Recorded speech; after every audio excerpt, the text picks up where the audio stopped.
కీర్తనలో పైన పీఠికలో ఆ మాట మనం చూస్తాం చూడండి. పైన ఏం రాయబడింది? దావీదు కీర్తన అని రాయబడింది. కానీ ఒకసారి 6వ వచనాన్ని 7వ వచనాన్ని మనం చూస్తే, యెహోవా నా ప్రార్థనకు చెవి యొగ్గుము అంటా ఉన్నాడు, నా మనవులతోనే ఆలకింపుము అంటున్నాడు, నీవు నాకు ఉత్తరమిచ్చు వాడవు అన్నాడు, కనుక నా ఆపత్కాల ముందు నేను నీకు మొరపెట్టేదను అనే మాటలు మనం చూస్తా ఉన్నాం. మొరపెట్టుట, ఉత్తరమిచ్చుట అనే మాటలు కాబట్టి ఇందులో ప్రార్థన ప్రాముఖ్యమైన అంశమని, ప్రార్థనకు జవాబు ప్రాముఖ్యమైన అంశమని మనం చూడగలం. ప్రార్థన ఇది దావీదు గారి ప్రార్థన. నిజానికి 72వ కీర్తన చివరిలోనే ఇంతటితో దావీదు గారి ప్రార్థనలు ముగిసేనని ఉంది. అంటే ఆయన సమకూర్చినప్పుడు అక్కడికి అయిపోయింది. కానీ ఆయన రాసిన కీర్తనలు, ప్రార్థనా కీర్తనలు మిగిలిన ఉన్నాయి. రాజైన హిజ్కియా ప్రకారంగా సమకూర్చబడ్డప్పుడు దావీదు గారి ఈ కీర్తన 86వ కీర్తన సమకూర్చబడింది. దీని ముఖ్య ఉద్దేశం కూడా మనం చూస్తే ఇప్పుడే మనం చెప్తున్నట్టుగా 6-7 వచనాల్లో యెహోవా నా ప్రార్థనకు చెవి యొగ్గుము, ప్రార్థన, నా మనవులతోనే ఆలకింపుము, ప్రార్థనకే మరి పేరు మనవి, నీవు నాకు ఉత్తరమిచ్చువాడు కనుక నా ఆపత్కాలమందు నేను నీకు మొరపెట్టేదను. ప్రార్థనకి ఇంకో పేరు మొర. ప్రార్థన, మనవులు, మొరలు అనే మాట మనం చూస్తాము. మనం మొరపెడుతున్నాము, మన దేవుడు ఉత్తరమిచ్చువాడు. ఎంత మంచి మాట వస్తుంది, నీవు నాకు ఉత్తరమిస్తావు. దేవునితో మనం మాట్లాడేటప్పుడు తెలుగులో సామాన్యంగా ఆ మాట అంటా ఉంటారు, అనకూడదు కానీ గుంపులో పోయింది అంటా ఉంటారు. మంది మీద మెడియాలి అట్లా కాదమ్మా, నీవు నేను 1 to 1. దేవుడు మనమే, ఇంకా మధ్యలో ఎవరు ఉండకూడదు. దేవుడు అంటే తండ్రి అయిన దేవుడు, ప్రార్థన కుమారుడైన దేవుని పేరు మనం చేస్తాం, అది వేరే సంగతి. తండ్రి కుమారుడు పరిశుద్ధాత్మలు మాత్రమే ఉంటారు. ప్రార్థన నడిపించేవాడు పరిశుద్ధాత్మ దేవుడు. రోమా 8:26 ప్రకారంగా యుక్తముగా ప్రార్థన చేయడం ఏలాగో మనకు తెలియదు, కానీ ఉత్తరింపు శక్యం గారి మూలంతో ఆత్మ తానే మన పక్షముగా విజ్ఞాపన చేస్తున్నాడు. కనుక ప్రార్థన, మనవులు, మొరలు, విజ్ఞాపనలు చేయించేవాడు పరిశుద్ధాత్ముడు. చేసేది తండ్రి అయిన దేవుని కానీ కుమారుడైన దేవుని కానీ ఇద్దరు ఎవరికి చేసినా కుమారుడైన యేసుక్రీస్తు నామమున మనం చేయాలి. కనుక ప్రార్థించేది మనమే. ఏకవచనంలో చెప్తుంటే నేనే, నేను, నువ్వు. చాలాసార్లు ఇంగ్లీష్ నాకు అంటూ ఉంటారు. అందరున్నప్పుడు ఎవరితో మాట్లాడుకుంటే 1 to 1 అంటే అందరూ లేచిపోవాలన్నమాట. ఇంకెవరు ఉండడానికి వీళ్ళు. ఏ ఆఫీసులో ఆయన ఎక్కడైనా సరే I want to talk 1 to 1 అంటే సరే ఆయన వాళ్ళిద్దరే ఉంటారు, ఇక వాళ్ళు ఇద్దరే మాట్లాడుతుంటారు. కానీ ప్రార్థన అంటే కూడా సంఘంగా చేసే ప్రార్థన ఉంది నిజమే, కానీ ప్రార్థన ఇక్కడ 1 to 1 గా నేను,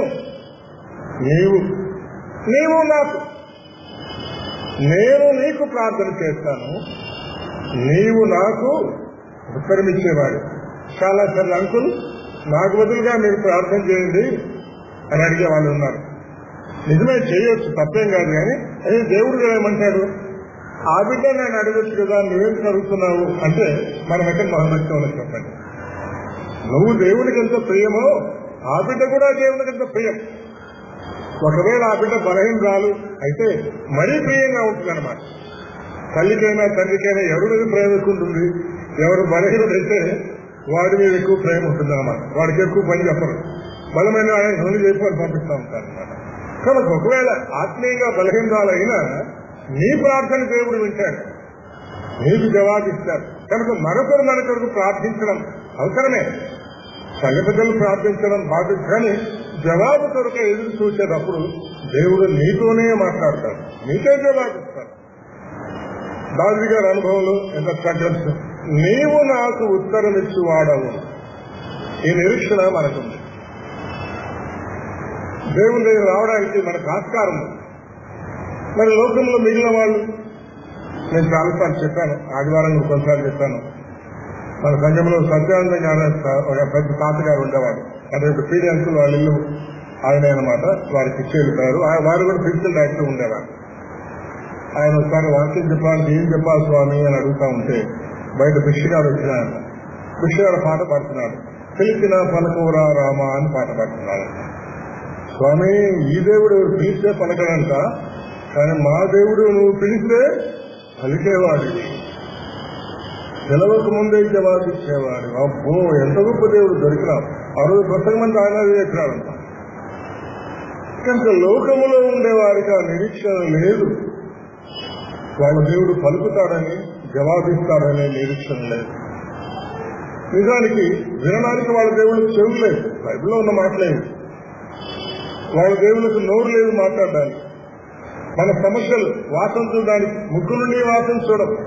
కానీ మన దేవుడు అలాంటి వాడు కాదు. మన దేవుడు మనవలే రక్తమాంసాలుగా దేహంలో జీవించిన వాడు, మనవలే అన్ని విషయాల్లో సహా అనుభవం కలిగిన వాడు. నాకు తలనొప్పిస్తామంటే నాకు కూడా వచ్చింది అని చెప్పడానికి ఆయన కూడా కలిగి అన్ని విషయాల్లో ఫిబ్రవరి 2లో మనం చెప్పుకుంటాం. అన్ని విషయంలో సహానుభవము లేనివాడు కాదు ఆయన. మనకు సహాయం చేయడానికి అన్ని విషయాలు కూడా అనుభవించాడు ఆయన. కనుక మన దేవుడు మనకు జవాబిచ్చే దేవుడు, ఉత్తరమిచ్చే దేవుడు.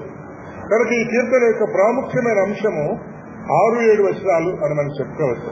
మంచిది. ఈ కీర్తనలో 17 వచనాలు ఉన్నాయి. 17 వచనాలను 6 భాగాలుగా 5 లేక 6 భాగాలుగా మనం చేసుకోవచ్చు. మొదటి 3 వచనాల్లో దేవుని కాపుదల కొరకైన ప్రార్థన అని మనం పేరు పెట్టుకోవచ్చు. ఇందాకే మరి 6-7 వచనాల్లో జవాబు అనుకున్నాం కదా. కనుక 4-7 వచనాల్లో ప్రార్థనకు జవాబిచ్చేవాడు, ప్రార్థన ఆలకించేవాడు మన దేవుడు అని పేరు పెట్టుకోవచ్చు. 3వ భాగంగా 8-10 వచనాల్లో మా దేవుడు, మన దేవుడు మహిమగల దేవుడు. ముందుగా ఆయన మహిమను బట్టి మనం ఆయన్ని స్తుతించాలి. ఆయన పొజిషన్ ను బట్టి చాలాసార్లు మనం చెప్పుకున్నాం. వాట్ హీ, మనకి ఏం చేశాడో తర్వాత వాట్ హీ. గవర్నర్ గారు అనంతపురికి వచ్చారంటే ఆయన మనకి ఏమీ చేయకపోతుంది, అయినా ఆయన పొజిషన్ ను బట్టి ఆయన మనం ఆరాధన చేస్తాం. What he. ఆ తర్వాత గవర్నర్ గారు మనకి ఏం చేశారో దాన్ని కూడా జ్ఞాపకం చేసి ఆయనకు వందనాలు చెప్తాం మనం. కనుక వాట్ హీ ఈజ్ అనేది ప్రాముఖ్యమైంది, వాట్ హీ డిడ్ అనేది తర్వాత రావాలన్నమాట.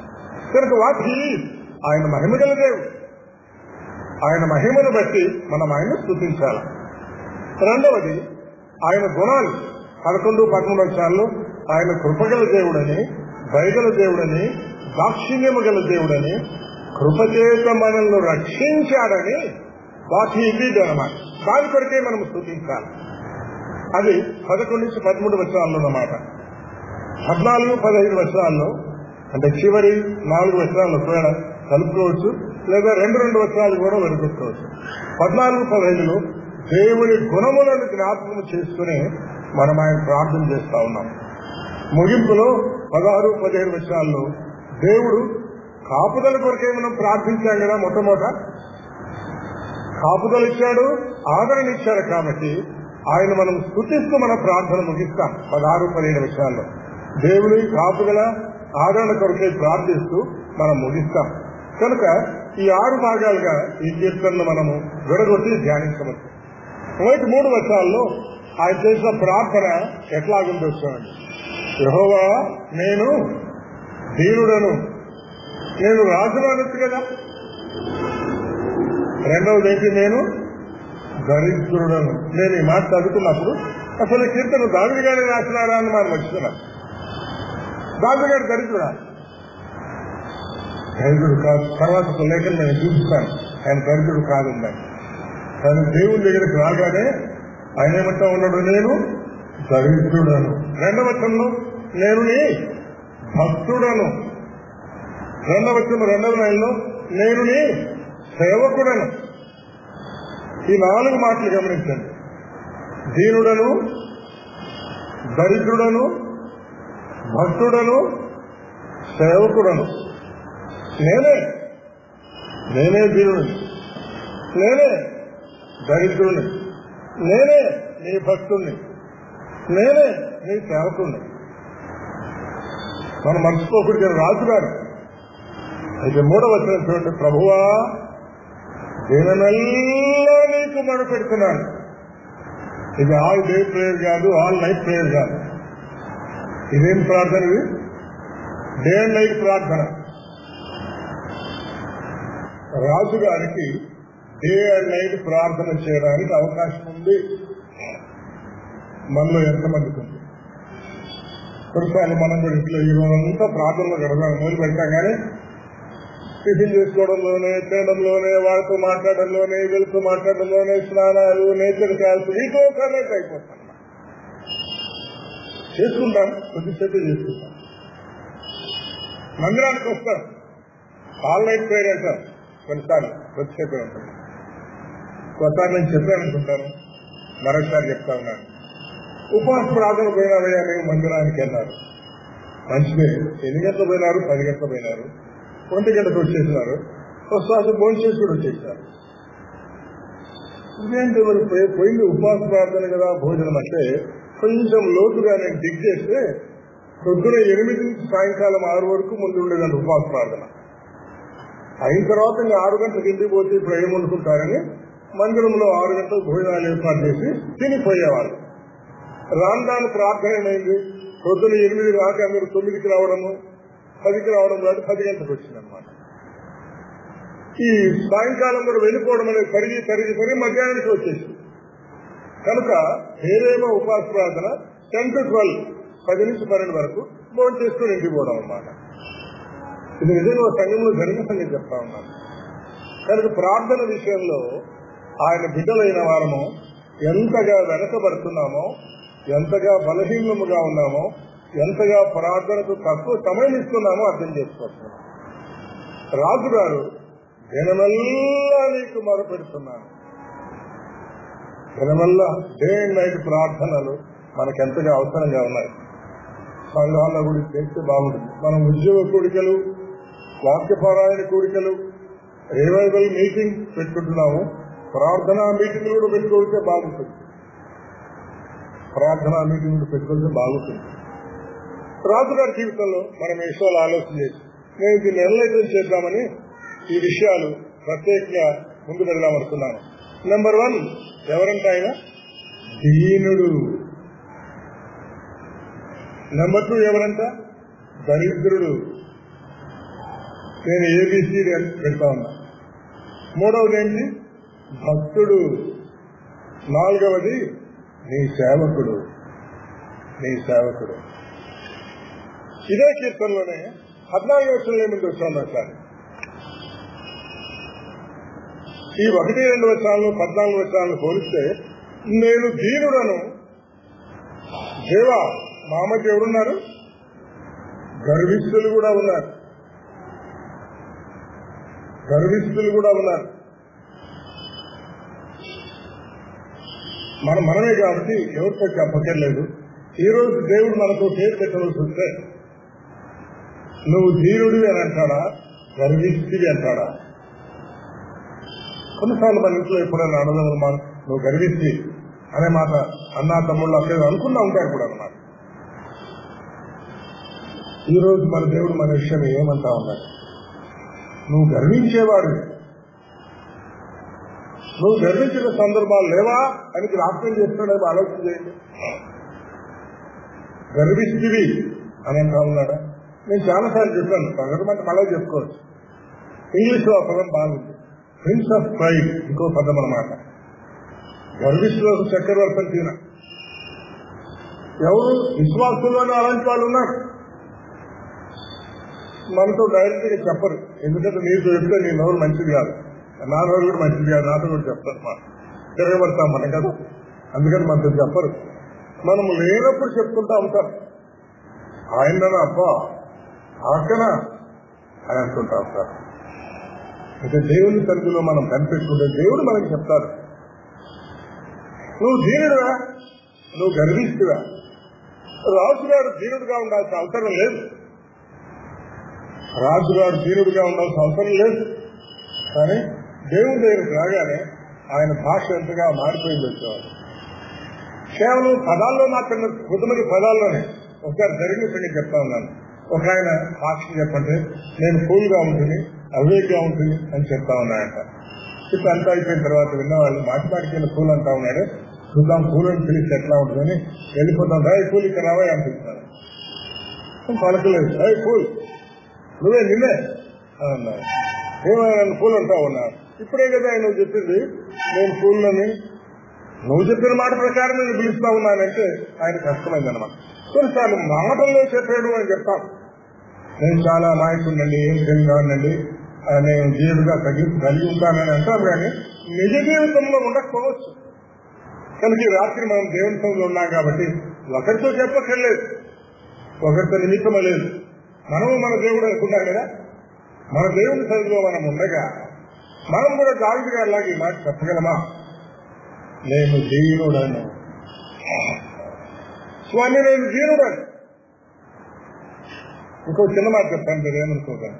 మనం ఈ లోకం విడిచిపెట్టి వెళ్ళిపోయిన తర్వాత మన గురించి ఎవరైనా చెప్తుంటూ అక్క చాలా దీనురాలండి అని చెప్పుకుంటే ఇంకంతకంటే మన గురించి చెప్పుకోవచ్చు మాట ఏమని అడగలుగుతుంది. అక్క తన జీవితం అంతా, అన్న తన జీవితం అంతా కూడా దీనుడుగా జీవించాడు అని చెప్పగలిగితే అంతకంటే మించిన పేరు మనకు అక్కర్లేదు. లేదా ఆ అన్న గర్విష్ఠుగా ఉన్నాడు అని చెప్పుకుంటే ఇంకా అంతకంటే కూడా నెగిటివ్ క్వాలిఫికేషన్ మనకేం అక్కర్లేదు. నీకేముండొచ్చు, అన్నీ ఉండవచ్చు. ఆ అన్న అక్క గర్విష్ఠు కనుక దేవుని బిడ్డలో ఎవరు కారంట. 14 వచనంలో దేవ గర్విష్ఠులు, 14 వచనంలో మళ్ళీ ఆ మాట మనం చదువుకుంటాం. అయితే కంపారిజన్ కొరకు గర్విష్ఠులు ఏం చేస్తారంట, నా మీదకి లేచి ఉన్నారు. ఇక్కడ ఇంకో క్లారిఫికేషన్, నువ్వు ఎవరి మీద కానీ ఎప్పుడైనా లేచి ఉంటే నువ్వు ఎవరన్నమాట. నేను ఎవరి మీద కానీ ఎప్పుడైనా లేచిపోయింటే ఇప్పుడు ఆలోచనండి, మీరు మనం లేచిపోయడం మనకేమొచ్చి ఉంటుంది అన్నమాట, గర్వం విషయం ఉంటుంది మనలో అన్నమాట. ఇప్పుడు గర్వం ఉండకపోవచ్చు, కనీసం ఆ సమయంలోనే నాకు గర్వం వచ్చింది. కొన్నిసార్లు మాటల మధ్యలో నేనంటే ఏమనుకున్నావు అంటూ ఉంటామే, అదన్నమాట గర్వం. కనుక ఎవరి మీదకి మనము లేచినా ఎప్పుడైనా మనము గర్విష్ఠులమయ్యామని గుర్తుంచుకోవాలి. దావీదు గారి జీవితంలో మీరు చూడండి, ఎవరి మీద కానీ ఎప్పుడైనా లేచారు? అన్నలు నువ్వు సమాచారానికి వచ్చావు, ఇక్కడికి యుద్ధం చేయడానికి వచ్చావు, ఏం చేసినావు ఆ చిన్న మందలు అని అంటా ఉంటే నేనేం తప్పు చేశాను ఆయన అక్కడి నుంచి వెళ్ళిపోయాడు. కానీ తిరగబడి నీకు విశ్వాసం లేదు, దేవుడు అంటే నీకు గౌరవం లేదు, దేవుడి మీదకి నమ్మకం లేదు, జీవంలో దేవుడు తిరస్కరిస్తా ఉంటే మీరందరూ ఊరుకున్నాడు, దశమని మీరు అని అనలేదు. అన్నలేమో లేస్తున్నారు, యోవాబు, అమీనాదాబు, వాళ్ళందరూ ఇంకంతే. ఆ తర్వాత వాళ్ళ పేరు బైబిల్ ఎక్కడా కనిపిస్తారు. కానీ దావీదు గారికి చాలాసార్లు నేను చెప్తున్నాం, 1100 అపరాధాలు కనిపిస్తుంది. కారణం ఏంటంటే ఆయన జీవితంలో దీనత్వం. ఇంకేం లేదు. ఒక భక్తుడు మాట్లాడుతున్నాడు, వాళ్ళ తండ్రి గారికి 8 మంది కుమారులు, ఒకటో 7 మంది, ఇంకోటి 8 మంది. 20 మందిలో పెద్దోళ్ళు 3 మింటిలో చేర్పించారు. అంటే మంచి దౌత్యం బలం కలిగిన వాళ్ళు బాగున్నారు పనికొస్తారు. వీడు దేనికి పనికిరాదు అని గొర్రెలు వేడి పంపిస్తున్నాడు. తండ్రి దృష్టిలో దేనికి పనికిరాని వాడు, కానీ దేవుడి దృష్టిలో గొలియాతును చంపడానికి, దేవుని బిడ్డల పక్షంగా పోరాడడానికి తగినవాడు. కారణం ఏంటంటే అన్నిటికంటే ముఖ్యమైనది ఆయన దీనత్వం.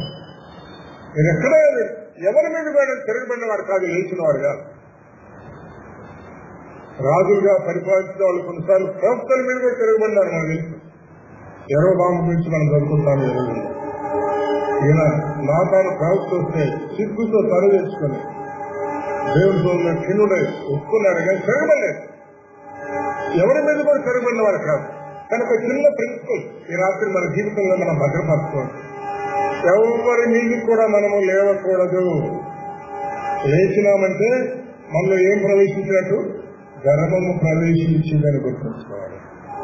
దేవుని సందులకు అనిపిస్తున్నాను దేవుడు చెప్పలేమాట, కానీ గర్వం నాలో ప్రవేశించిందని క్షమించండి అని చెప్పిన ప్రార్థన మొదలు పెడితే బాగుంటుంది. కానీ తన ప్రార్థనలో ఎంత మంచి మాటతో ప్రార్థన ప్రారంభించాడు, నేను దీనుడను. నెంబర్ 2, నేను దరిద్రుడను. దరిద్రుడు అంటే ఏమి లేనివాడు కదా, ఆయన ఏమి లేనివాడా? దినవృత్తాంతాలు 1 గ్రంథం 29:3-4 దేవుని మందిరాన్ని గురించి ఆలోచించాడట. దేవుని మందిరాన్ని గురించి ఆలోచించి ఏమిద్దామనుకున్నాడు. ఈ మధ్య మన వాళ్ళు పెళ్లి చేసినప్పుడు జనరల్ వచ్చే మాటది, ఎంత బంగారు పెట్టినారు అంటున్నారు. బంగారు పెట్టాలని నేను చెప్పడం లేదు.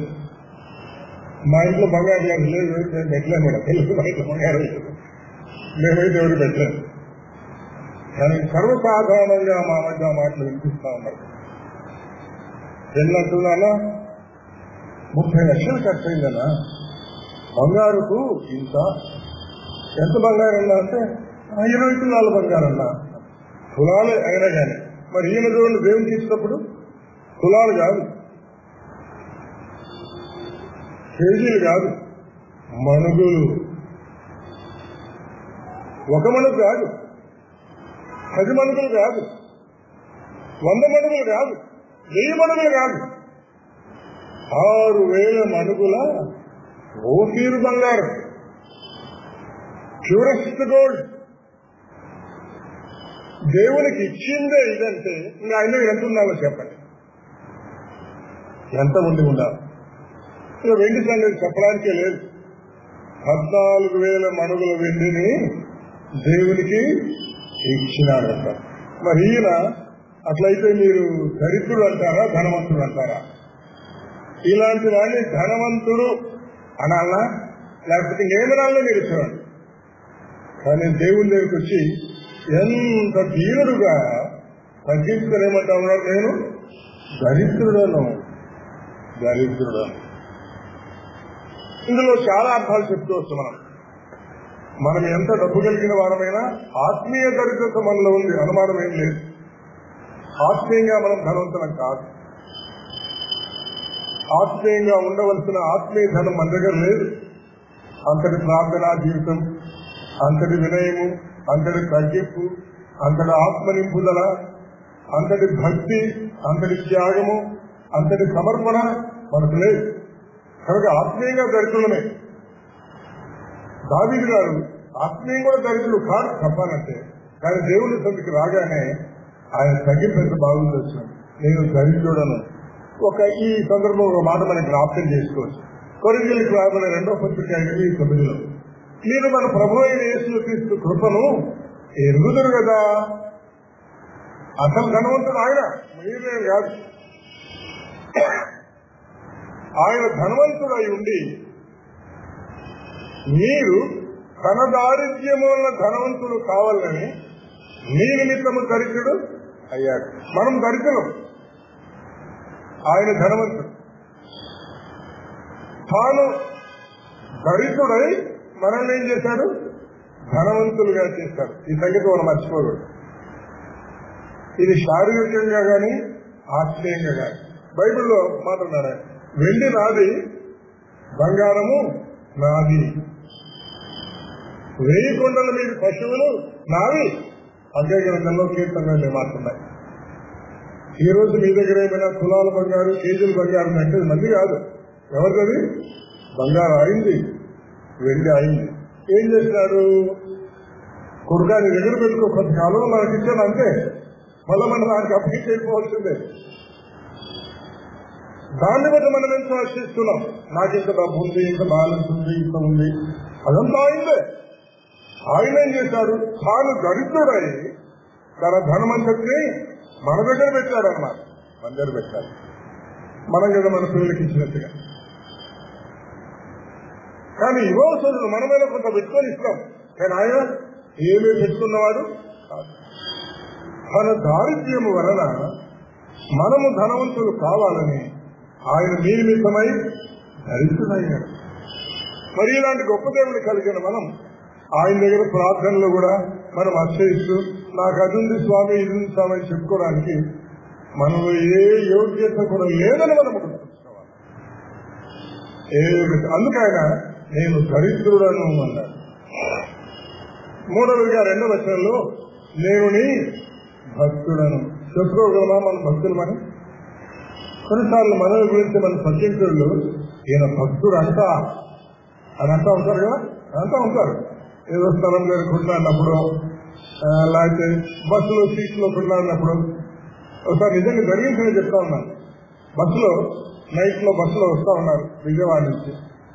నర్సరావుపేట రాగానే ఎవరో ఎక్కినారంట. ఎక్కిది మా సీట్లు ఏమన్నారంట. లేదు మేము రిజర్వ్ చేసుకున్నామంటే మేము ఎంపీ దగ్గర నిర్వహిస్తాం లేదు అని అంటా ఉన్నారంట. బస్సులో పెద్ద గలాటైంది, లైట్ చేసినారు. వెనక రోజులో చూసి ఎవరు కొట్లాడుతున్నారని సువార్తకుడు ఆయన భార్య కొట్లాడుతున్నారు. వాళ్ళు మళ్ళీ నాకు ఫోన్ చేసి చెప్పారు, అంకుల్ అదిగో ఆయన బస్సులో కొట్లాడతారు రాత్రి అవసరం లేదు, ఎవరు ఆయన పలానా బాగా చెప్తా ఉన్నారు. వాళ్ళే కాదు, మనం కూడా అపని చేస్తూ ఉంటాం చాలాసార్లు కదా. ఆయన ఖర్చు తీసి కొట్లాడుకో ఏదో చేస్తూ ఉంటాం. ఆ పక్క వాళ్ళు అంటారు, మనం ఏమంటారు, నువ్వు భక్తుడు వంటివే అని అంటారు. అప్పుడు మనం ఎక్కడ తొలగించుకోవాలా, అవి తెలుసుకోవాలని మనకు తెలియదు అన్నమాట. కనుక మన భక్తిని మనము కోల్పోయే సందర్భాలు చాలా మనకు ఉంటాయి, చాలా ఉన్నాయి కూడా మన జీవితంలో మనకే గుర్తొస్తూ ఉంటాయి. కనుక దేవుని సన్నిధిలో దావీదు గారు ఈ మాట చెప్పగలుగుతున్నాడు, నేను నీ భక్తుడను అంటే ఎంత ధైర్యంగా ఈ మాట చెప్తున్నాడు. ఆలోచన మీరు నేను కూడా చెప్పగలిగే స్థితికి రావాలి. అదే నిజమైన భక్తి, అదే నిజమైన ఆత్మీయత, అదే దేవుడు మన మీద కోరేది అనమాట. అదే ఆయన మన మీద ఎక్స్పెక్టేషన్ కూడా అనమాట. మన జీవితకాలంలో సమస్యలు కూడా వెళ్తున్నప్పుడు నేను నీ భక్తుడను అనే మాట చెప్పగలిగి ఎంత బాగుంటారు. 4వదిగా 2వ వచనంలో నేను నీ సేవకుడను. నేను రాజును కదండి, నాకు సేవకుడి వేలు ఇస్తుంది, సేవకులు మీరు చేసుకోండి, స్వార్థికులు మీరు చేసుకోండి, లేదా ఆ రోజుల్లో యాజకులు లేవీలు మీరు చేసుకోండి, నేను రాజ్య పని చేస్తానన్నా లేదా. ఈయన యూదా గోత్రానికి చెందినవాడు, లేవి గోత్రుడు కాదునా. సేవ చేసే భాగ్యము లేవి గోత్రానికి దేవుడు అప్పగిస్తాడు. వారు నా సేవకులుగా ముందు అన్నాడు. కానీ ఈయన యూదా గోత్రికుడైనా రాజుగా ఉన్నా ఎంత గొప్పగా నేను నీ సేవకుడిని చెప్పుకోగలుగుతున్నారు. ఒకసారి మనం కూడా క్షణం ఆలోచిద్దాం, ఈ మాట మనకి చెప్పగలమా? దేవా, నేను నీ సేవ చేస్తా ఉన్నా, వారంలో 7 రోజుల్లో 5 రోజులు ఆఫీస్కి పోతా ఉన్నా, ఒకవేళ నేను 2 రోజులు నీ సేవ చేస్తా ఉన్నాను. 24 గంటల్లో 8 గంటలు ఆఫీస్కు, 4 గంటలు ఇంటికి, 6 గంటలు నిద్రకు, ఒక 3 గంటలు నీ సేవ చేస్తున్నాను అని చెప్పగలమా? ఆలోచన. 24 గంటలు దశం భాగం లాగా 2.5 గంటలు నీకు ఇస్తా ఉన్నాను సేవ కొరకు అననే చెప్పగలమా? ఆలోచన.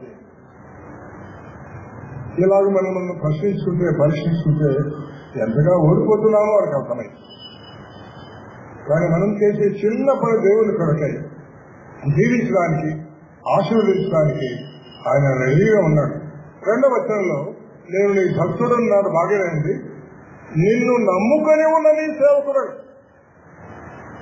నిన్నే నమ్ముకొని నీ సేవకుడు. కొన్నిసార్లు మనం కూడా ప్రార్థన చేస్తాం కానీ ఆయనే నమ్ముకోం. ట్రాన్స్ఫర్ వెళ్తే స్వామి సమీపంగా కౌన్సిల్కి వెళ్తా ఉన్నాను అని ఆయన అడుగుతా కానీ మళ్ళీ అక్కడ పోయి టీవీ చేరుకో, లేకపోతే ఇంకో చేరుకో, ఇంకో చేరుకో, ఎమ్మెల్యే చేరుకో, ఎల్ఎస్ చేరుకో పోయి వెళ్లకుండా కూడా మనం చేస్తూ ఉంటాం అన్నమాట.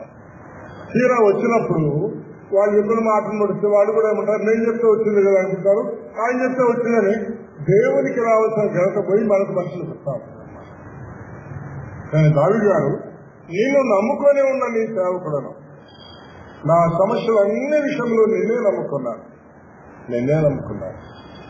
ఒకవేళ ఆఫీసర్కు మంచి మనసు ఇచ్చేవాడు దేవుడే. అధికారుల మనసును నీటి కాలువలు ఎవరులాగా చేస్తారన్నారు. కనుక నిన్ను నమ్ముకొని ఉన్న నీ సేవకుడు. ఈ రీతిగా ఈ కీర్తనలో ప్రతి వచనాన్ని, ప్రతి పదమును మనం ఆలోచిస్తే ఎన్నో రమ్యమైన విషయాలు మనకు అర్థమవుతాయి. ఒకవేళ నెక్స్ట్ వచనానికి వెళ్దాం, 3వ వచనానికి వెళ్ళడానికి ప్రయత్నం చేద్దాం. ఆయన ఎందుకు ఈ రీతిగా అంటా ఉన్నాడంటే 3వ వచనంలో మనం చూస్తే, 3వ వచనం దాటిస్తామా, 3వ వచనంలో ఒకసారి చూద్దాం మనం.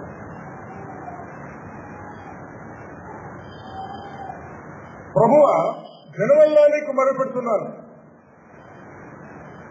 నేను నీ భక్తుడను, నా ప్రాణమును కాపాడుము. అంటే ఏదో ఆపదలో ఉన్నారన్నమాట, ఏదో ఆపదలో ఉన్నాడు. ఆపదల గురించి దావీదు గారు తన కీర్తనలో చెప్పిన కొన్ని మాటలు నేను సమకూర్చాను, వాటిని చూద్దాం. ఆపదల గురించి ఆయన చెప్పిన మాట 34:19 వచనంలో ఒక మాట అన్నాడు. మొట్టమొదటిగా, నీతిమంతునికి కలుగు ఆపదలు అనేకములు. కనుక మనకు ఆపదలు వచ్చినప్పుడు మనము ఆశ్చర్యపడక్కర్లేదు.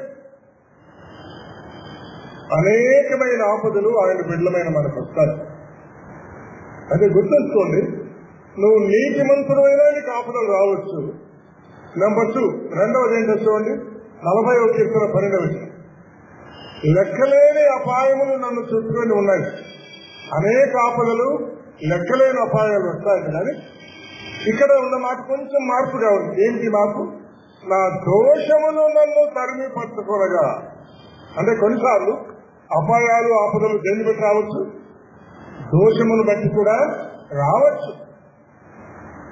దోషము తరిమి పట్టుకుంటే ఆపద నీకు రావచ్చు, లేదా నీవు నీతివంతులుగా జీవిస్తున్న ఆపదలు రావచ్చు.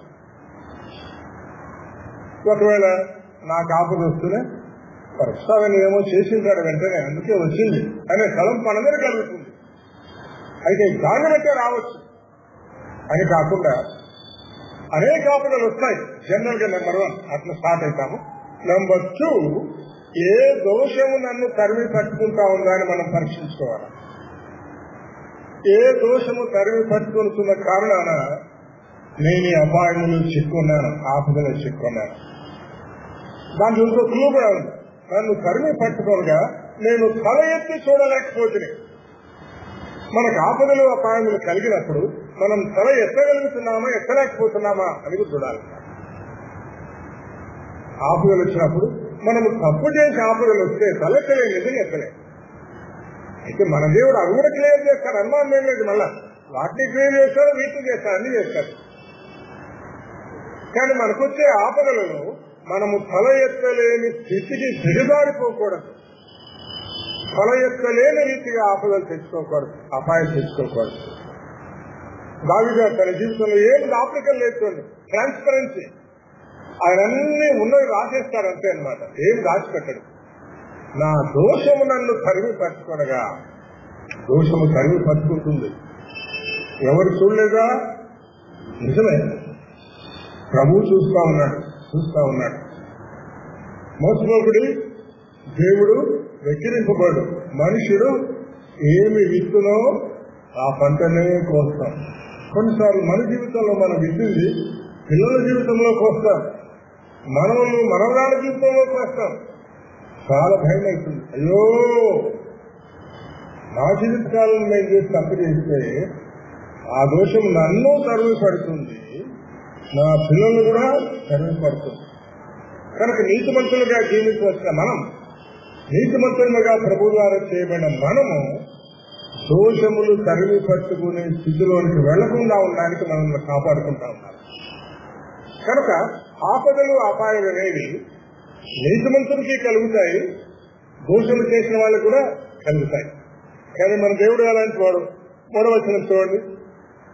దేవా నన్ను కరుణింపుము, దేవా నన్ను కరుణింపుము, నీ శరణుకు వచ్చి ఉన్నాను. ఈ ఆపద తొలగిపోవు వరకు నీ రెక్కలు నేను శరణుకు వచ్చి ఉన్నాను అని ప్రార్థన చేయాలి. ప్రార్థన చేస్తే ఆయన రెక్కలు నీడలు మనకు ఆశ్రయము.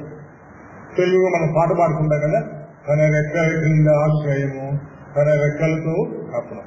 కోడి పిల్లల్ని జాగ్రత్తగా చూసుకుంటా ఉంటుంది. దూరం పోదని చెప్తా ఉంటుంది, కొన్నిసార్లు దూరం పోతాయి. గత వచ్చిన పరిగెత్తిస్తాయి. కోడి ఏం చేస్తుంది? రెక్కలు సాపి పిల్లల్ని కప్పేస్తుంది. చాలాసార్లు ఒక కథ చెప్తా ఉండేవాడు, మీరు కూడా వినే ఉంటారు. ఒక కొండ మీద కోడి తన పిల్లలను మేపుకుంటా ఉందట. ఎవరో కొండను తగులు పెట్టారు. పిల్లలు దూరంగా ఉన్నాయి. మంటలు వ్యాపిస్తూ వస్తున్నాయి. ఎండిపోయిన గడ్డి కాలుతో చుట్టూ వ్యాపిస్తూ వచ్చింది. కోడి చూసింది, మంటలు చుట్టూ వచ్చినాయి. తాను ఎగిరిపోగలదు, మంటలు దారిపోగలదు, కానీ పిల్లలు పోలేదు. భయంకరంగా కాకిలేదు. పిల్లలు అన్ని దగ్గరికి వచ్చాయి. రెక్కలతో పూర్తిగా కప్పి మంటలు వచ్చినాయి. కోడి ఈకలు కాలిపోయినాయి. పైన బుస్సు అంతా కాలిపోయింది, నల్లగా అయిపోయింది. మంటలు దాటిపోయినాయి. ఆ తర్వాత ఎవరు మార్గంలో ప్రజలు వెళ్తా ఉన్నారంట. అంతా నల్లగా ఉంది, కానీ కీస్ అనే శబ్దం వినిపిస్తారు. ఏంటి నల్ల శబ్దంలో కీస్ అనే దగ్గరికి లేస్తే ఇంత పిల్లలు ఉన్నాయి. పిల్లలు కొరకాయి కాలిపోవడానికి ఇష్టపడింది కోడి. ప్రాణం ఇచ్చింది. మన ప్రభువుడు అంటే మనం చేసిన అపరాధములన్నిటి నిమిత్తమై లోబడంలో ప్రభువైపు నా చేతులు సాక్షి ఉంటానన్నారు. రూతు గ్రంథంలో బోయజ్ గారు రూతు గురించి మాట్లాడు. ఆయన ఏమన్నాడు? యెహోవా రెక్కల కింద సురక్షితముగా ఉన్నట్టు నీవు రక్షితువి, ఆయన నీకు బహుమానం ఇస్తారు. 2వ అధ్యాయంలో అన్నారు. ఆయన రెక్కల మీద సురక్షితం ఉంది. తప్పు చేసిన మనకే, తప్పు చేయని వాళ్ళకు అది వేరే సంగతి. తప్పు చేసినా ఉంది. ఎందుకో చూడండి, తర్వాత వచనంలో 107వ కీర్తనలో అదే మాట 6వ వచనంలో, 13వ వచనంలో, 19లో, 28లో కూడా ఉంది. 127వ కీర్తన ఎవరు రాశారో తెలుసు కానీ దావీదు గారు రాశారని నమ్మవచ్చు మనం. వారు కష్టమంది యెహోవాకు మొరపెట్టిరి, ఆయన వారి ఆపదలో నుండి వారిని విడిపించారు. ఈ మాట ఆ కీర్తనలో 4 పర్యాయాలు. వారు కష్టకాలమందు ఆయనకు మొరపెట్టిరి. కనుక ఆయన బిడ్డలైన మనం నీతిమంతులుగా ఉండి ఆపదలు వచ్చిన ఆయనకు మొరపెడితే తప్పిస్తాడు, విడిపిస్తాడు. చేయకూడదు. దోషము చేసి ఆ దోషములను తరిమి పట్టుకుని మనం తల ఎత్తలేని స్థితిలోనికి వెళ్ళినా మనము కరుణించుదే వారి మొరపెడితే ఆపద నుంచి కూడా ఆయన విడిపించే గొప్ప దేవుడు. చివరిగా 54వ కీర్తన దావీదు గారిదే. ఆపదలన్నిటిలో నుండి ఆయన నన్ను విడిపించి ఉన్నాడు. ఒక్క నిమిషం, ఆయన విడిపించకపోతే రోజు మనం మందిరంలో రాలేదు. విడిపించారు కాబట్టి నెమ్మదిగా ఆయన మందిరంలో కూర్చోగలుగుతున్నాం. కనుక ప్రియులారా, ఆపదల్లో మన దేవుడు ఏమి చేస్తాడో ఆయన పలికిన రమ్యమైన మాట, నీవు నాకు ఉత్తరమిచ్చేవాడు. ఎంత బాగుందో చూడు. ఇప్పుడు కొంచెం ముందుకు వెళ్ళిపోదాం. అక్కడే మనం ఉండలేం.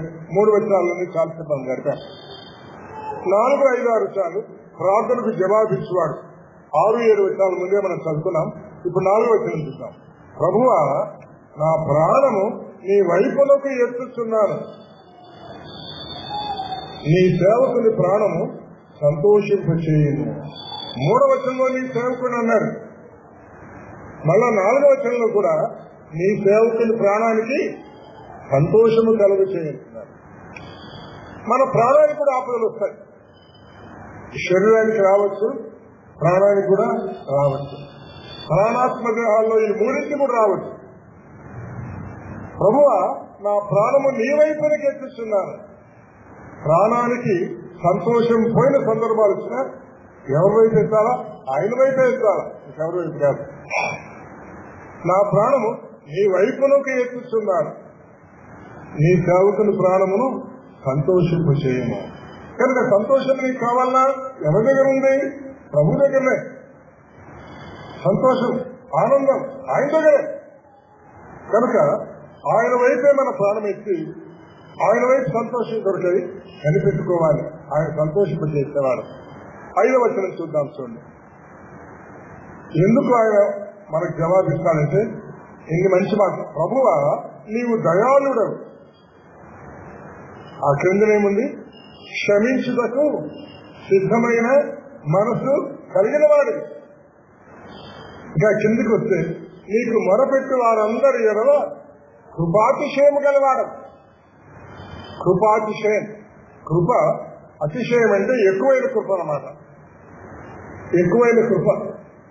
ఆయన ఎక్కువైన కృప గలవాడు, ఎక్కువైన దయ గలవాడు, క్షమించుటకు సిద్ధమైన మనసు గలవాడు. క్షమించుటకు సిద్ధమైన మనసు గలవాడు. కనుక మన జీవితంలో మనం చేసిన పద్ధతి, నీకు మొరపెట్టు వారందరి ఎడల కృపాతిశయం గలవాడు. మరి ఈ కీర్తనలో ఏ సందర్భంగా ఆయన మొరపెట్టున్నామో తెలియదు, కానీ దేవుని యొక్క దయను ఆయన కృపను జ్ఞాపకము చేసుకుని ప్రార్థన చేస్తా ఉన్నారు. మీరు నేను కూడా ఈ పదాలు వాడవచ్చు. ప్రభువా, మీరు కృపాతిశయం గల దేవుడు, మీరు దయాళుడైన దేవుడు, క్షమించడానికి సిద్ధమైన మనసు కలిగిన దేవుడి. కనుక మనం అడిగినట్లయితే మన జీవితంలో మనం చేసిన తప్పులు మన జ్ఞాపకం వచ్చినప్పుడు అడిగినట్లయితే క్షమించడానికి ఆయన సిద్ధమైన మనసు కలిగిన వారు. క్షమించడం అంటే వాటిని మరలా నేను జ్ఞాపకము చేసుకోను అని చెప్తున్నాడు ఆయన. మళ్ళా జ్ఞాపకం చేసుకోను. చిన్నపిల్లవాడు పలకల కాలంలో లెక్క తప్పు చేస్తే టీచర్ తప్పు అని వాడు ఏడుస్తా ఉన్నాడు. టీచర్ పిలిచి తుడికేసి మళ్ళీ చేసుకొని రాపో అని చెప్పింది, అడిగాలని చెప్పింది. ఈసారి చేసుకొచ్చినారు, ఏడుపు లేదు. ఇప్పుడు సంతోషంగా ఎందుకు? చేసిన తప్పులు టీచరు చెడుపు వేసింది. క్షమించడానికి మన దేవుడు సిద్ధమైన మనసు కలిగిన వారు. మరెన్నడూ జ్ఞాపకం చేస్తానన్నాడు. మన జ్ఞాపకం ఉంటుంది, ఆయన జ్ఞాపకం ఉండదు. అలాంటి గొప్ప దేవుడు కాబట్టి దేవునికి మనం ప్రార్థించి మనం సిద్ధ మనసుతో ఆయన క్షమాపణ పొందాలి. అదే మనము 7వ వచనంలో కూడా చూస్తున్నాం. యెహోవా నా ప్రార్థన చెవియొద్దమన్నాడు, నా మనవులతో ఆలకింపు అన్నాడు. ముందే మనం చదువుతున్నాం, నీవు నాకు ఉత్తరం ఇచ్చి వాడవు. ఎంత విశ్వాసం! ఉత్తరం కూడా వచ్చేసింది. నా ఆపత్కాలమందు నేను నీకు మొరపెట్టేదని. కనుక మన జీవిత కాలంలో మొరపెట్టాలి. మనం ముందే అనుకున్నాం, జనమంతా నేను మొరపెడతాను. మన ప్రార్థన మనం ఆసక్తితో చేసే ప్రార్థన, ఒక దీర్ఘకాలం పెట్టే మొర, దినమంతా చేసే మొర జవాబు వస్తుందని మనం గుర్తుంచుకోవాలి. ఆయన దేనిని బట్టి మనకి జవాబు ఇస్తాడు. ముందే మనం ప్రార్థిస్తున్నాం, వాట్ ఈజ్ అనుకున్నాం. చూడండి, ఆయన ఎవరు? 8-10 వచనాల్లో ఆయన ఎవరో చెప్పబడింది. 8వ వచనం, ప్రభువా నీవు మహాత్మ్యము గల దేవుడు. నిజానికి మహాత్మ్యము అంటే గొప్పతనం అని, కానీ అయితే మహిమ అని అర్థం అక్కడ ఉందన్నమాట. అధికమైన మహిమ గల దేవుడు, దాని సరైన తలం అది. తెలుగుడి పాట మనం పాడుకుంటాం కదా, మహోన్నతుడవగు దేవా మహాత్మ్యము గలవాడా. ఆయన మహాత్మ్యము గల దేవుడు, మహోన్నతుడైన దేవుడు, మహిమ గల దేవుడు. కానీ లోకానికి వచ్చిన మహిమ ప్రక్కన పెట్టి వచ్చారు కాబట్టి లోకం ఆయన గుర్తించలేదు. మహిమను విడిచి మానవులమైన మన మధ్య సాటి మానవుడుగా, దీనుడుగా, దరిద్రుడుగా, దాసుడుగా, ఏమి లేని వాడిగా వచ్చారు. అందుకే లోకం ఆయన గుర్తించలేదు. కానీ రేపు పరలోకానికి వెళ్తే చూస్తాం, ఆయన మహిమగల దేవుడు, మహాత్మ్యము గలవాడు, మహాత్మ్యము గలవాడు, ఆశ్చర్య కార్యములు చేయవాడు. ఆశ్చర్య కార్యాలు చేసి సాయంకాలం మా దగ్గరికి ఒక ఎంట్రెన్స్ చదువుకుంటున్నా ఒక స్టూడెంట్ వచ్చినారు. నేను సాయంకాలం వచ్చినారు. నేనేదో సందర్భంగా ప్రార్థన చేయమని చేసినాను. ఈరోజు సంతోషంగా వచ్చాను. అంకుల్, కేఎల్ యూనివర్సిటీలో నాకు ఇంటర్వ్యూ వచ్చింది అసోసియేషన్ ఆఫీసర్గా. కానీ రాత్రి కదమ్మా ప్రార్థన చేసినాము, నువ్వు వెళ్ళిపోయినావంటే ఏదో సమస్య ఉందని చెప్పంటే అట్టాడుకుంటుంది ఇట్టాడుకుంటుంది. ఈ దేవుడు ఎవరు? ఆశ్చర్య కార్యాలు చేయ దేవుడు. నేను అనుకోలేదండి, ఫిజిక్స్ వాళ్ళకి ఇస్తారు, ఐఐటి వాళ్ళకి ఇస్తారేమనుకున్నాను. నాకు ఇంటర్వ్యూ వచ్చింది. ఇదే మాట చెప్తున్నాం. మా దేవుడు మన పట్ల గొప్ప ప్రణాళిక కలిగి ఉన్నాడు. ఆయన ఆశ్చర్య కార్యాలు చేసేవాడు. ఆ పిల్లలు నేను నాన్నమని చెప్పాను, నా చదువులో దేవుడు ఎంత నాకు సాయం చేశాడమ్మా. ఉద్యోగ విషయం మనందరికీ చేశాడు. సందర్భాన్ని బట్టి మనం సాక్ష్యాన్ని ఎదురుగా పంచుకోవచ్చు. పంచుకోవడం కూడా మంచిది. రాబోయే తరాలకు దేవుడు మన పట్ల ఏం చేశాడో తెలుపుతాడు. వాళ్ళు కూడా ఆశ్చర్యకరంగా. మన దేవుడు ఆశ్చర్య కార్యాలు చేయవాడు. ఏమేమి ఆశ్చర్యకార్యాలు చేశాడో వాటిని జ్ఞాపకం చేసుకోవాలి, ధ్యానించుకుంటా ఉండాలి, ఇతరులతో పంచుకోవాలి. ఆయన పేరు ఆశ్చర్యకరుడు. యెషయా గ్రంథం 9వ అధ్యాయం 6వ వచనంలో ఆశ్చర్యకరుడు, ఆలోచనకర్త, ఆశ్చర్యకరుడు, ఆశ్చర్యకార్యాలు చేయవాడు. ఒకటి మాటలు కాదు, కార్యాలు కూడా చేయవాడు. నీవు అద్వితీయ దేవుడివి. అద్వితీయ అంటే నా ప్లస్ ద్వితీయ. నెంబర్ 2 కాదు, మీరు నెంబర్ 1. నెంబర్ 2 కూడా ఎవరు లేరు. ఎందుకు? మీకు సాటైన వాడు లేరు. ఆ 9వ వచనం, దేవతల్లో నీ వంటి వాడు లేడు, కార్యాలలో నీకు సాటైన వాడు లేడు. నీ వంటి వాడు లేడు, నీకు సాటైన వాడు లేడు. నువ్వు అద్వితీయుడివి. నువ్వు చేసే ఆశ్చర్యకారాలు ఎవరు చేయలేరు. నువ్వు మహాత్మ్యము గల దేవుడు. ఎన్ని మాటలు ప్రార్థనలో వాడుతా ఉన్నాడు. దేవుని గొప్పతనాన్ని మనం జ్ఞాపకం చేసుకోవాలి. ప్రార్థనలో జ్ఞాపకము చేసుకొని ఆయన్ను స్తుతించాలి.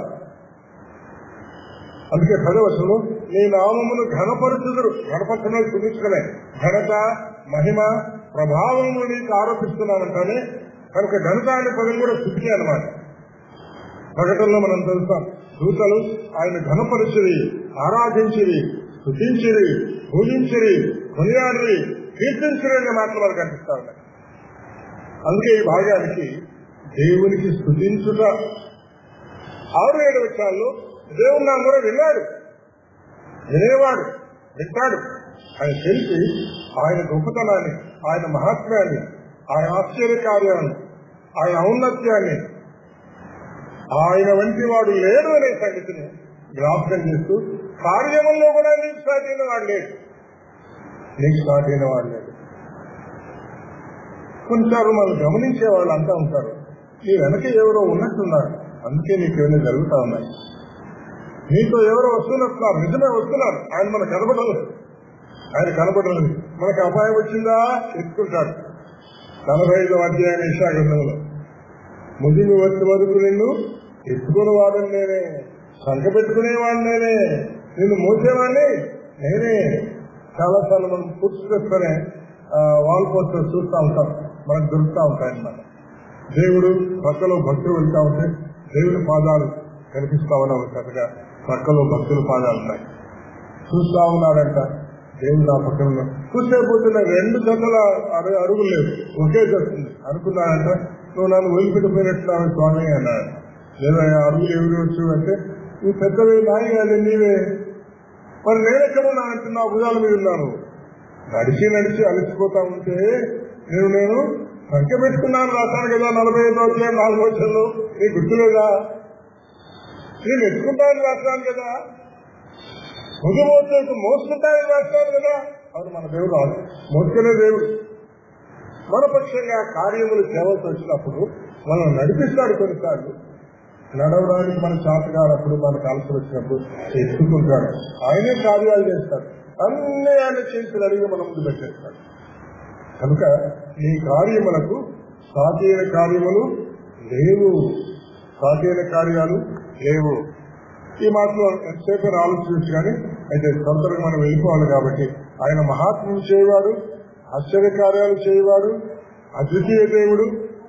ఆయన వంటి దేవుళ్ళు దేవతలలో ఎవరూ లేరు, దేవతల్లో ఎవరు లేరు. దేవతలు ఉన్నారు, తెలుగులో మనవాళ్ళు ధైర్యం ఈ పాట రాశారు, దేవతలు దేవుళ్ళు ఎందరో ఉన్నా దేవాది దేవుడు యేసుడే. అందరికీ అభ్యంతరంగా ఉంటుంది, హాయ్ మా దేవతల పేరు మీరు చెప్తున్నారు. అసలు నిజమే, దేవతల పేర్లు ఉన్నాయి, దేవుళ్ళ పేర్లు ఉన్నాయి లోకంలో, ఆయన దేవాది దేవుడు ఒక్కడే. ఎందుకంటే ఆయన వంటి వాడు లేడు, ఆయన కార్యములకు సాగైన కార్యాలు లేదు. ఒకే కార్యం మనిషి తిరిగి లేచాడు ఆయన. ఈ సాగైన కార్యం చేసే వాళ్ళు ఎవరున్నారు?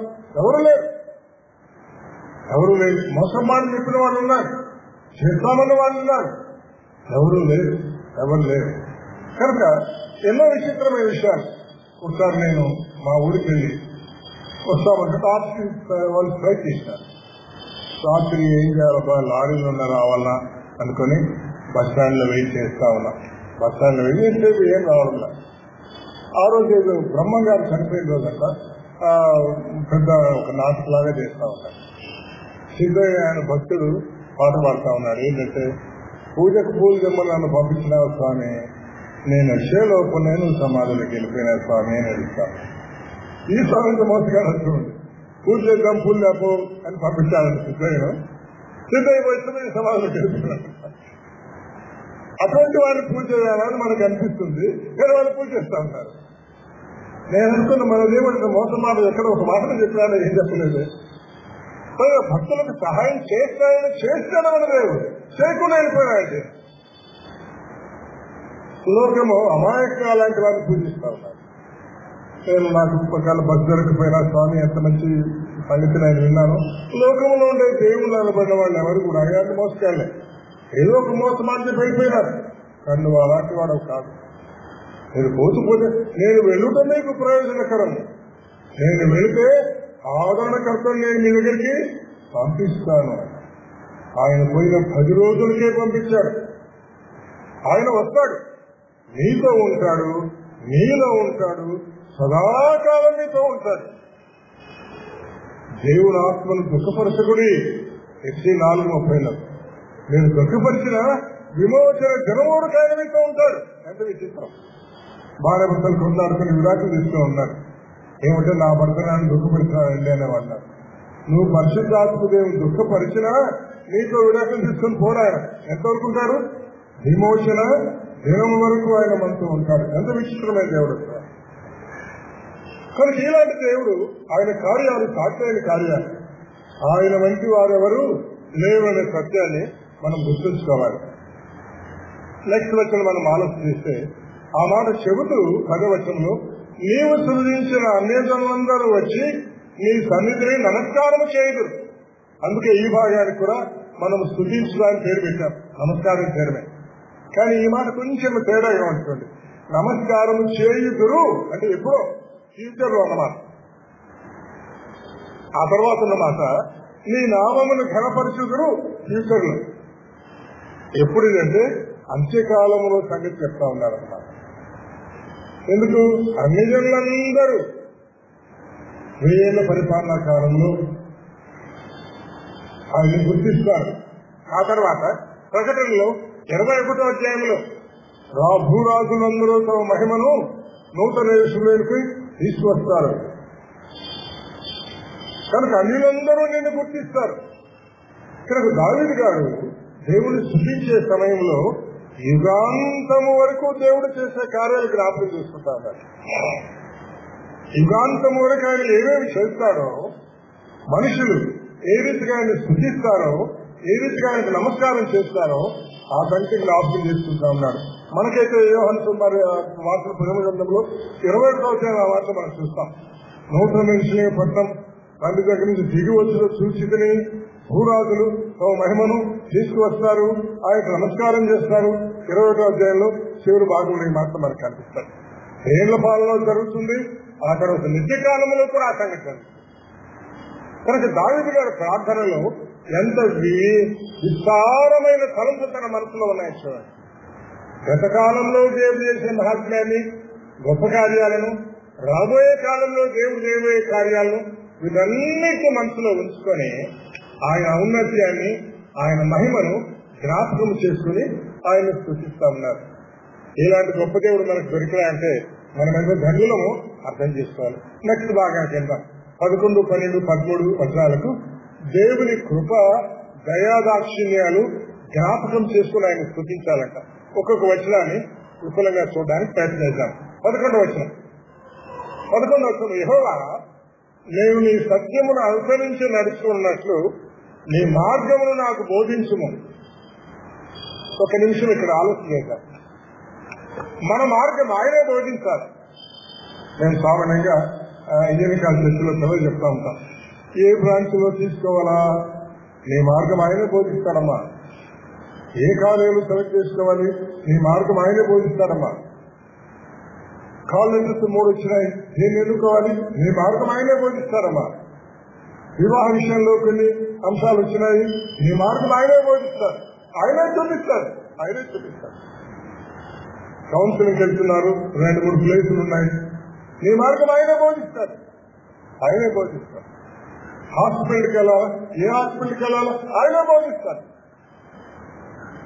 కానీ మనం ప్రార్థన చేయాలి, యెహోవా నేను నీ సత్యమును అనుసరించి నడుచుకున్నట్లు నీ మార్గమును నాకు బోధించుము. ఆయన బోధించేవాడు, బోధిస్తాడు. ఆయన బోధన మనం వినాల. ప్రాముఖ్యంగా యవనస్తులు తమ భవిష్యత్తు కొరకై ఏమేమో ఆలోచన చేస్తూ ఉంటారు. నీ మార్గం ఏంటి స్వామి అని ఆయన అడగాలి. మన మార్గం కాదు, మన ఇష్టం కాదు, మన తరపు, మన ఉద్దేశం కాదు. ఇది తాత్కాలికమైనది, అశాశ్వతమైనది. మనం ఈరోజు రైతు అనుకుంటాం, రేపు తప్పైపోతాయి. కానీ ఆయన మార్గాలు, ఆయన ఆలోచన అలాంటివి కాదు. నీ మార్గమును నాకు బోధింపు. తర్వాత ఏమంటాడు? నీ నామమునకు భయపడినట్లు, ఆయన నామానికి భయపడాలి. దేవుడు పులి కాదు, పులికి ఆత్మైన మనం భయపడాలి. దేవుడు ప్రేమ గలవాడు, అయినా సహాయం భయపడాలి. దేవుడు మనల్ని విడిచిపెట్టేవాడు కాదు. అసలు ఈ భాగంలో సర్వపక్షాలు ఆయన దయగలవాడు, కృపగలవాడు, దాక్షిణ్యం కలిగిన వాడు అనే మాటలు వాడతాం. అయినా మనం ఆయనకు భయపడాలి. దయగలిగిన వాడు మనం భయపడుతున్నారు అలా కాదు. ఆయన దయగలిగిన వాడు అయినా మనం ఆయనకు భయపడు. నీ నామమునకు భయపడినట్లు నా హృదయమునకు ఏక దృష్టి కలుగు చేయము. కొన్నిసార్లు మనమంటేనే అది చేద్దామా ఇది చేద్దామని అది చేద్దామనుకుంటాము ఇది చేద్దామనుకుంటాము ఇది చేద్దాము తిరగని కూడా చేసేద్దాం. అలా కాదు. ప్రార్థనలో దేవుని అడగాల, నా హృదయమునకు ఏకదృష్టి కలగజేస్తాం. కనుక ఏది తన మార్గమో మన హృదయంలో ఆయన చూపిస్తారన్నమాట. అందుకే దేవుని స్థితి వెంటగనుకోవాలా అని అడగాల్సినారన్నారు. నీ హృదయములో ఆయన ఏకదృష్టి కలుగజేస్తాడు. యాకోబు పత్రిక 3వ అధ్యాయం 16-17 వచనాల్లో 12వ జ్ఞానం సమాధానకరమైంది. 4 మార్గాలు ఉన్నాయి. ఏది తన మార్గం అంటే ఆ మార్గంలో మనము వెళ్ళాలని అనుకుంటున్నప్పుడు సమాధానం మనకు దొరుకుతుంది అన్నమాట. నెమ్మది దొరుకుతుంది, కాకపోతే నెమ్మది ఉండదు. కనుక దేవుని చిత్తము ఏకదృష్టి కలిగింది. నా హృదయంలో ఏకదృష్టి దాని మీదనే నీ చిత్తం మీదనే మనసు ఉంచేది చేసుకోవాలి. కొన్నిసార్లు మన వాళ్ళు ఇన్నర్ వాయిస్ అనే మాట వాడుతూ ఉంటారు. మన ఆత్మలో దేవుడు చెబుతుంది అంటే అన్నమాట. నువ్వు అదే చూడు, అదే నా తలం, అదే చెప్తాను. దాంట్లో వెళ్తున్నట్టయితే నీకు తృప్తిగా ఉంటుంది, నీ మనసు కూడా తృప్తిగా ఉంటుంది. ఆ దేవుడు చేద్దాం. కాకపోతే వెంటనే దేవుడు బ్రేక్ చేస్తూ ఉంటాడు. బ్రేక్ పడతా ఉంటుంది, నువ్వు పోతున్నా బ్రేక్ పడతా ఉంటుంది. అట్లే బలవంతంగా వెళ్తా ఉంటే సరే నేను ఇష్టం పోనా ఆయన అనొస్తాను, అది వేరే సంగతి. కానీ మనం చేయవలసిన ప్రార్థనలో నా హృదయమునకు ఏకదృష్టి కలుగు చేయము. వివాహమా? ఎవరిని పెళ్ళాడాలా? ఎవరిని వివాహం ఆడాలా? ఏకదృష్టి కలుగు చేయి. డిఫరెంట్ ప్రపోజల్స్ వస్తున్నాయా? ఏకదృష్టి కలిగిస్తారు. ఆయన తన మార్గం ఏంటో బోధిస్తారు, చూపిస్తారా, కనిపెట్టుకుని అడగాల. అదే ప్రార్థన అంటే అన్నమాట. నేను నీ సత్యమును అనుసరించి నడుచుకున్నట్లు నీ మార్గము నాకు బోధించుము, నీ నామమునకు భయపడినట్లు నా హృదయమునకు ఏకదృష్టి కలుగుచేయము. ఈ వచనం మీద ఎంతసేపైనా మనం మాట్లాడుకోవచ్చు. అంటే సమయాన్ని బట్టి నేను వెళ్ళిపోతా ఉన్నాను, కానీ ఇది చాలా లోతైన వచనం. ఈ వచనంలో ప్రతి మాటను మనం ధ్యానించుకోవాలి. మన హృదయానికి ఆయన ఏకదృష్టి కలుగు చేసే గొప్ప దేవుడు, ఆయన చిత్తాన్ని మనకు చూపించే గొప్ప దేవుడు. కనుకనే ఆయన సన్నిధిలో మనము ప్రార్థించే వారముగా, కనిపెట్టుకునవలసిన వారంగా, మొరపెట్టుకునవలసిన వారంగా ఉన్నామనే సంగతిని మనం నేర్చుకుంటా ఉన్నాం. నెక్స్ట్ వచనానికి వెళ్దాం.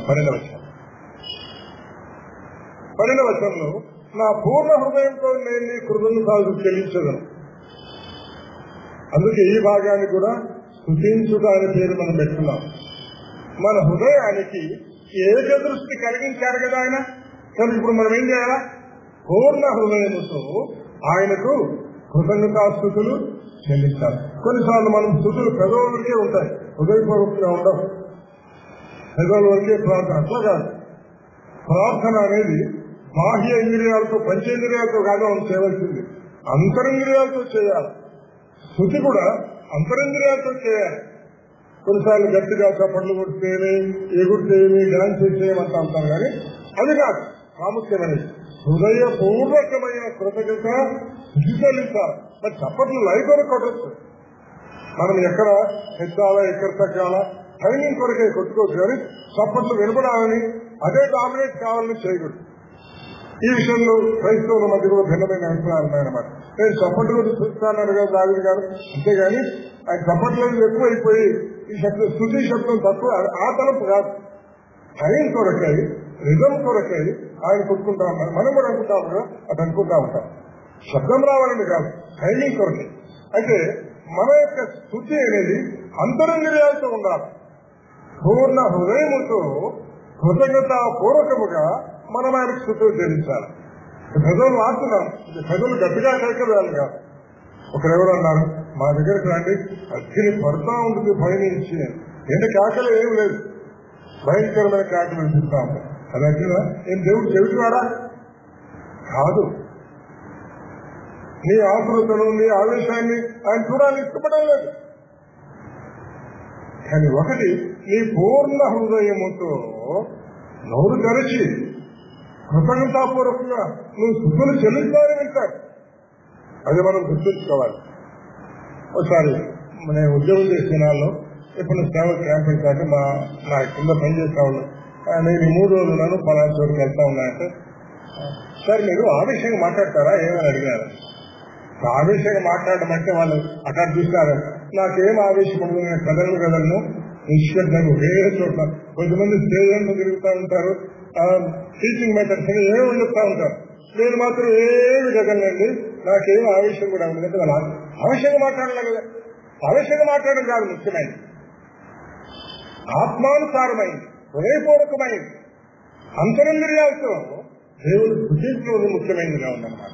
కనుక నా పూర్ణ హృదయంతో నేను మీ కృతజ్ఞతలు చెల్లిస్తాను, నీ నామమును నిత్యము మహిమపరుస్తాను. ఆయన మహిమ గల దేవుడు, గుర్తుంచుకోవాలి. నువ్వు మహిమపరిచినా మహిమపరచుకొని ఆయన మహిమ ఉంది.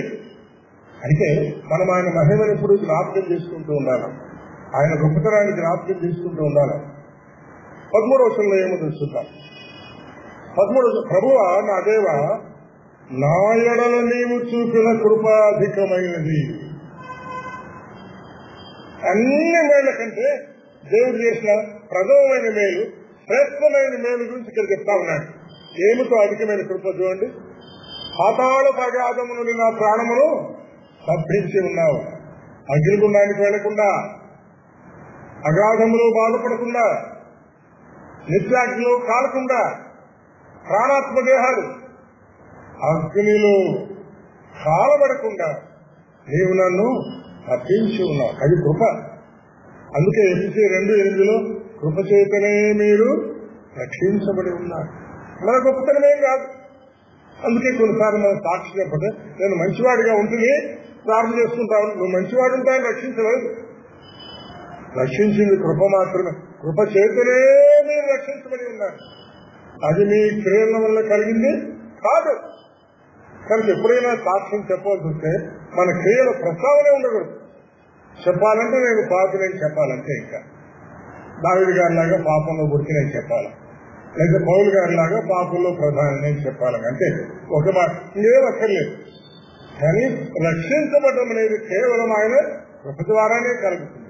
అందుకే దావీదు గారు కూడా, ప్రభువా నా దేవా, నా ఎడల నీవు చూపిన కృప అధికమైనది.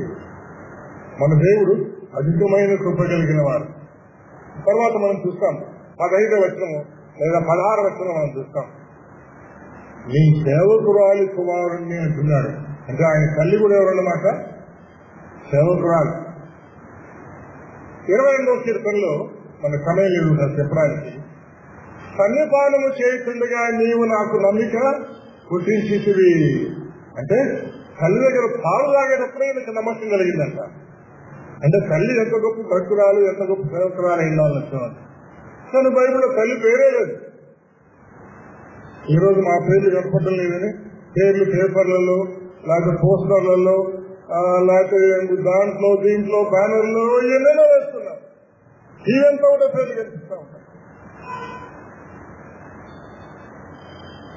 దావీదు గారు తల్లి పేరు బైబిల్లో లేనే లేదు.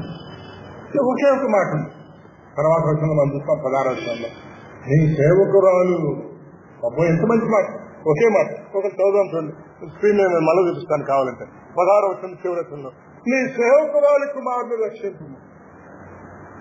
తల్లి సేవకురాలు, తల్లి సేవకురాలు పరిమాణం చేస్తుండగా. 22వ కీర్తన మిథ్యా కీర్తన. అయితే అన్ని వచనాలు మిథ్యావే కాదు. నీవు నాకు నమ్మిక పుట్టించదు అంటే ఏసయ్య ముందు నమ్మిక లేకుండా ఏసు మళ్ళా నమ్మిక వచ్చింది కనుక ఆ వచనాన్ని ఏసైకి మనం వర్తింప చేయలేదు. అది దావీదు గారికి వర్తింప చేయాలి. పాలు త్రాగుతుండగా తల్లి దగ్గర పాలు తాగేటప్పుడు నమ్మిక వచ్చినాను. మరి తల్లి ఏం బోధించిందో ఎట్లా మనకు అర్థమే కాదు. ఈ సందర్భంగా హన్నాను మనం జ్ఞాపకం చేసుకోవచ్చు. పాలు వెలిచిన వెంటనే సమయంలో మందిరాన్ని తీసుకొస్తే ఆ బాలుడు అక్కడ యెహోవాకు మొక్కెను. ఇంగ్లీష్ లో ఈ వర్షిపుడు అని ఉంది. ఎంత మంచి మాట. పాలు విడిచిన పిల్లవాడు వర్షిప్ చేస్తారంటే మనం నమ్మలే, కానీ చేసేవాళ్ళు ఉన్నారు. కనుక ఈ తల్లి గారు ఎంతటి భక్తిలో బిడ్డను పెంచిందో, తల్లి గారు పాతాళగాథాలు ఎంత గొప్పవని బోధించిందో ఆయనకు. కనుక ప్రభువా నాయనలో నీ కృప ఎంతో అధికమైంది. పాతాళ అగాధము నుండి నా ప్రాణమును తప్పించి ఉన్నావు. కానీ దేవుడు మనకు చేసే మేళ్ళన్నీ ఒకటి. ఒకసారి సాక్షి చెప్పంటే రక్షణ చెప్పలేదు, అంకుల్ మర్చిపోయినాను నేను. మర్చిపోయేట్లు అదే ముఖ్యమైనది కదా. అన్నిటికంటే ముఖ్యమైనదే. మిగిలిన చేస్తాడు ఆయన, అది అన్నిటికంటే ముఖ్యమైనది. ఎందుకు? అది అధికమైన కృపచేత దేవుడు మన కొరకే చేసిన కానీ అక్కడే ప్రారంభించాలా, దీనికి అక్కడే ముగించాలి కూడా. మిగిలినవన్నీ కూడా దానికే లింకప్ చేయాలి. ఆత్మరక్షణ కేంద్రంగా పెట్టి మనం ఎంత చుట్టూ తిరిగినా పర్లేదు, కానీ అయితే కేంద్రాన్ని విడిచిపెట్టకూడదు. ఆ మాట గుర్తుంచుకోవాలి. కనుక దావీదు గారు, ప్రభువా నా దేవా నా ఎడలే చూపిన కృప అధికమైంది. ఏమిటి? పాతాళగాగముడు నా ప్రాణమును తప్పించున్నావు. మనం చివరికి రావాలా? ఇంకా మనకి 4 వచనాలు ఉన్నాయి కాబట్టి మనం వెళ్ళిపోదాం. 14 వచనాన్ని ముందే మనం చూసుకున్నాం ఒక మాట, ఇక మళ్ళా చూసుకున్నాం. దేవా గర్విష్ఠులు నా మీదకి లేచి ఉన్నారు. మనం ముందు చూసిన ఒక మాట చెప్పుకున్నాం, మనం గర్విష్ఠులుగా ఉండకూడదు అనుకున్నాం. నమ్మొత్తు ఇక్కడ ఇంకోరు ఉన్నాడు. ఎవరున్నారు చూడండి, బలత్కారులు గుంపు కూడి ఉన్నారు. బలత్కరించే వాళ్ళు కూడా ఉన్నారు. మూడవది, వారు నిన్ను లక్ష్య పెట్టని వాళ్ళు కూడా ఉన్నారు.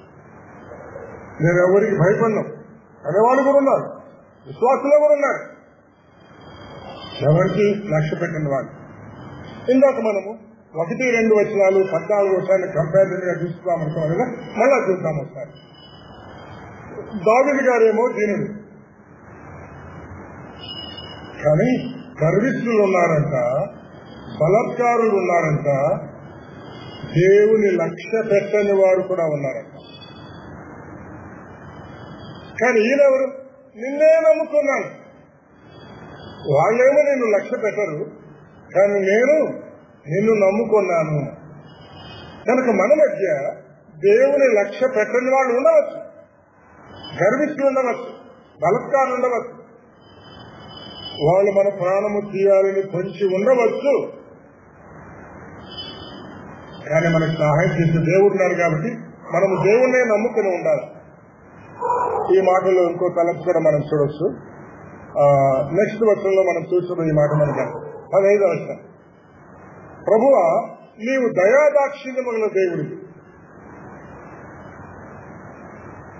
దీర్ఘశాంతము గల దేవుడివి, కృపగల దేవుడివి, సత్యముతో నిండినవాడి. ఎన్ని గుణాలు నచ్చుడు మన దేవుడికి? దయ, దాక్షిణ్యము, శాంతము, ఒకవేళ విడగొడితే దీర్ఘశాంతం అనుకోవచ్చు, కృప కలిగిన వాడు, సత్యము కలిగిన వాడు, వీటితో నిండినవాడు మన దేవుడు. వీటితో నిండినవాడు, నిండిన దేవుడు. ఎంత గొప్ప దేవుడు మనకు దొరికినాడో మనం ఇందులో ఆలోచన చేసుకుంటా ఉన్నాం. ఇంకా మనకు 16-17 వచనాలే కాబట్టి వెళ్ళిపోదాం, మనం అక్కడే ఉండలేము. 16 వచనంలో మనం చూస్తే ఈ రీతిగా ఉంది. నా తట్టు తిరిగి నన్ను కరుణింపుము, నీ సేవకునికి నీ బలము అనుగ్రహింపుము. ప్రారంభంలో చెప్పాడు నేను నీ సేవకున్నాను, చివరి దాకా అదే మాట అంటా ఉన్నాడు.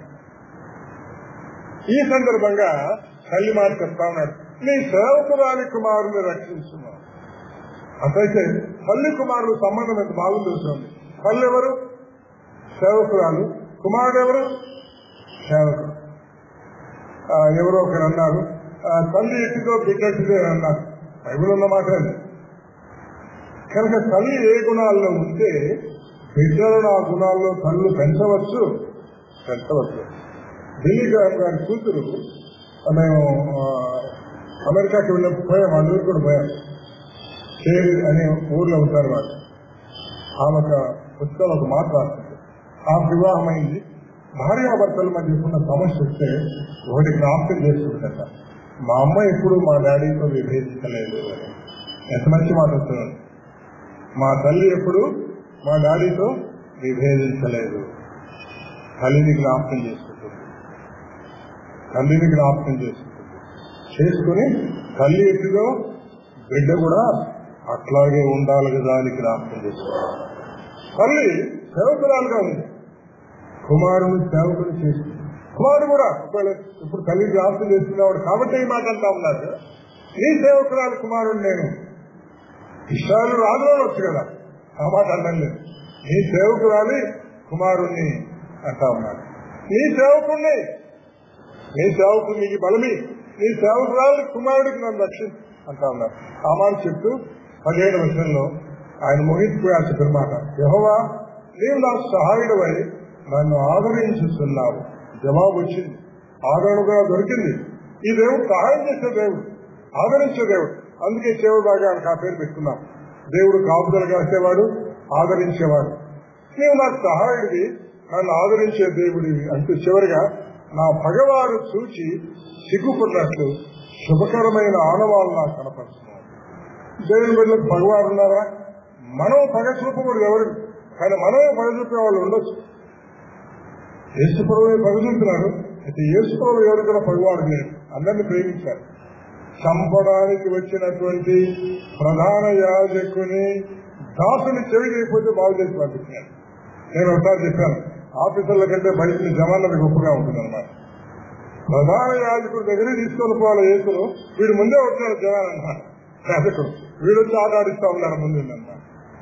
వాడి చెవి దగ్గర వచ్చాడు పెద్దలు. వాడు మనమే చేయమంటారు, నీకు బాగా జరిగిందిరా, నువ్వు ఇట్లా పని చేస్తావా అని అనలేదు ఆయన. ఈ మటుకు తాళ్ళు అని బాగు చేసి పంపించాడు. ప్రధాన యాజకుడు దగ్గర పోయేటప్పుడు దాసు ఏంటిరా నీ చెవి ఇట్లా ఉందంటే, నా చెవి ఆయన కర్తవ్యంతో కోసిండయా, ఏసై బాగు చేసినాడు అని చెప్పి ఏసైని శిక్షించకుండా మాట్లాడదామని మనసు కూడా వీడికి లేదు. ఇవన్నీ తెలుసు ప్రభుత్వం, వీరు ఇలాంటి వాళ్ళే చేసిన మర్చిపోతారని తెలుసు, అయినా చేసేవారు అన్నమాట. మన దేవుడు మనకు శుభకరమైన ఆనవాలు ఇచ్చే గొప్ప దేవుడు కనుక ప్రార్థనలో దావీదు గారి ప్రార్థనలు ఎన్ని మంచి చరిత్రలు మనం చూస్తా ఉన్నాం. ఆ రీతిగా మనం కూడా ప్రార్థనా జీవితాన్ని కలిగి ఉండడానికి దేవుడు తన అమూల్యమైన కృపను మనందరి పట్ల విస్తరింప చేశాడు.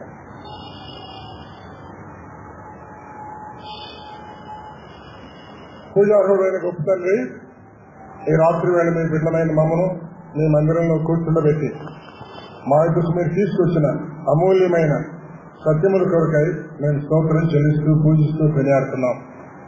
దావీదు గారి ప్రార్థనా జీవితం 86వ కీర్తనలో ఎంతో రమ్యమైన తలపులు కలిగింది. అందుకొరకై మీకు వందనాలు చెల్లిస్తున్నాం. మేమందరం కూడా అలాంటి ప్రార్థనా జీవితాన్ని కలిగి ముందుకు సాగే కృపణమని వేడుకుంటున్నాం. ఘనత, మహిమ, ప్రభావం మీకు ఆరోపిస్తూ స్తుతిస్తూ పూజిస్తూ కొనియాడుతూ క్రీస్తు యేసు వారి అమూల్యమైన నామమున ప్రార్థిస్తున్నాం తండ్రి.